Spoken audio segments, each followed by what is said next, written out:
This is Roger from ControlUp, and today we're going to go over the security policies and different setups that you want to have in your environment before you start adding new users. So I'm currently in the security policy pane, and I'm going to go over a quick overview of the pane itself. So starting from left to right, I have my folder structure. This is the actual folders that you created in my organization or your organization pane. Secondly, you have the actual management actions. For example, under the sessions run, I have my get screenshot where I can actually go in and configure the different types of screenshots that I can take.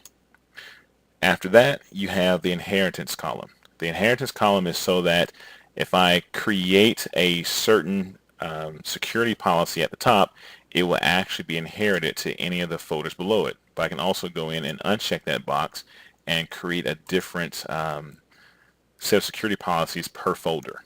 Okay. After that, you have the actual manage roles. So by default, the local administrative role and the organization members are the two roles that come out of the box. To create other roles, you go over to manage roles, and then you come down and click add role. So give the role a name,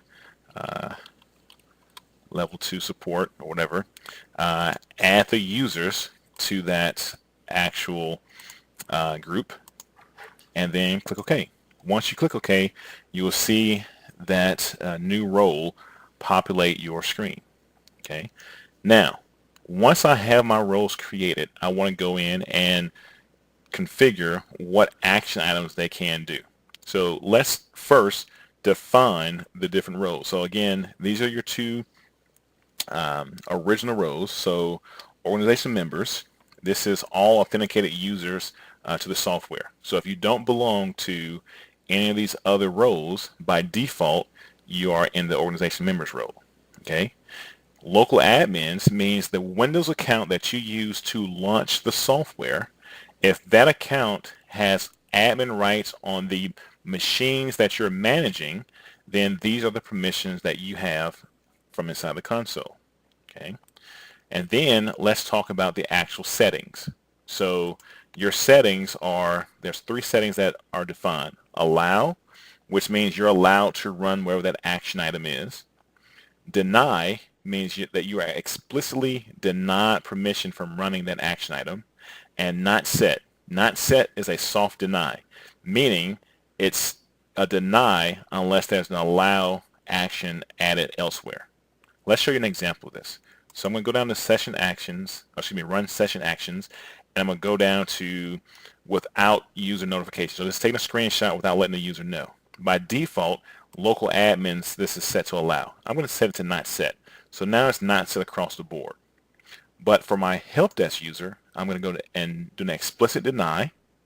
And for my ControlUp'er admins, I'm going to do an allow. What this means is by default, it's not set, which means it's a soft deny. But if you belong to the help desk group, it's a firm hard deny. But if you belong to the ControlUp'er admins group, you're allowed to do this. And then your level 2 technicians, I'm going to go in here. Well, actually, I'm going to leave that not set for the entire organization.